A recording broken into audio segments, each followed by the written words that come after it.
और हड्डियां टूट गईं।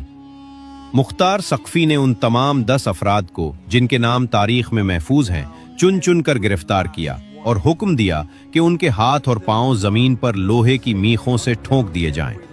इसके बाद मुख्तार ने शाही इस्तबल से भारी और तंदुरुस्त घोड़े मंगवाए और उन 10 बदबख्तों के जिंदा जिस्मों पर उस वक्त तक घोड़े दौड़ाए गए जब तक उनकी हड्डियां और गोश्त बिल्कुल सरमे की तरह पस नहीं गए। तारीख कहती है कि उनका गोश्त जमीन की मिट्टी में ऐसा मिला कि उन्हें उठाने के लिए कोई टुकड़ा भी बाकी न बचा। मुख्तार सक्फी का ये इंतकाम सिर्फ कूफा तक महदूद नहीं रहा, बल्कि उसने उन तमाम लोगों को निशाना बनाया जिन्होंने किसी भी तरह उमवी हुकूमत की मदद की थी। जैसे सुनान बिन अनस, वो बदबख्त था जिसने करबला में इमाम हुसैन पर नेज़े से आखिरी वार किया था और जो शिमर के साथ मिलकर सरे मुबारक काटने में शामिल था। ये खौफ के मारे बसरा भाग गया था, लेकिन रास्ते में ही मुख्तार के सिपाहियों ने उसे घेर लिया और उसकी जबान काटकर उसे तड़पा तड़पा कर मारा गया। इसी तरह कैस बिन अशस, वो शख्स था जिसने इमाम हुसैन की मुबारक चादर चोरी की थी। उसे गिरफ्तार करके कूफा के बाजार में सूली पर लटकाया गया ताकि आने जाने वाले लोग उस पर लानत भेजें। मुख्तार सक्फी ने तकरीबन 1 से 2 साल के मुख्तसर अरसे में करबला के मकतूलीन के खून का वो बदला लिया कि कूफा की जमीन उन जालिमों से पाक हो गई।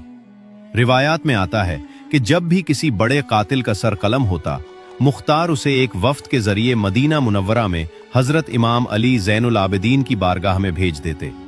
जब इब्ने ज़ियाद और उमर बिन साद के सर मदीना पहुंचे तो इमाम सज्जाद ने सजदा शुक्र अदा किया और फरमाया कि अल्हम्दुलिल्लाह, जिसने हमारे खून का बदला लेकर हमारी आंखों को ठंडा किया। ये वो दिन था जब करबला के बाद पहली बार अहले बैत के घरों में खाना पका और बीबियों ने सोग के कपड़े तब्दील किए।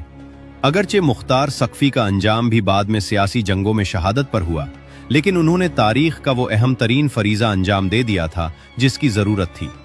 कातिलाने करबला का ये अंजाम सिर्फ एक सियासी बदला नहीं था, बल्कि ये कायनात के मालिक की तरफ से दुनिया को ये पैगाम था कि जो लोग अल्लाह के वलियों और मासूमों पर जुल्म करते हैं, उनका अंजाम दुनिया और आखिरत दोनों में जिल्लत के सिवा कुछ नहीं। आज 1400 साल गुजरने के बाद भी तारीख का ये मंजरनामा बिल्कुल वाज़े है। यजीद, इब्ने ज़ियाद, शिमर और उमर बिन साद जैसे नाम दुनिया में सिर्फ लानत और मलामत के लिए इस्तेमाल होते हैं। उनकी कब्रों का दुनिया में कोई नामो निशान नहीं है, और अगर कहीं तारीख में उनका जिक्र आता है तो लोग उन पर तुफ भेजते हैं। जबकि दूसरी तरफ इमाम हुसैन, सैयदा ज़ैनब, इमाम आली मकाम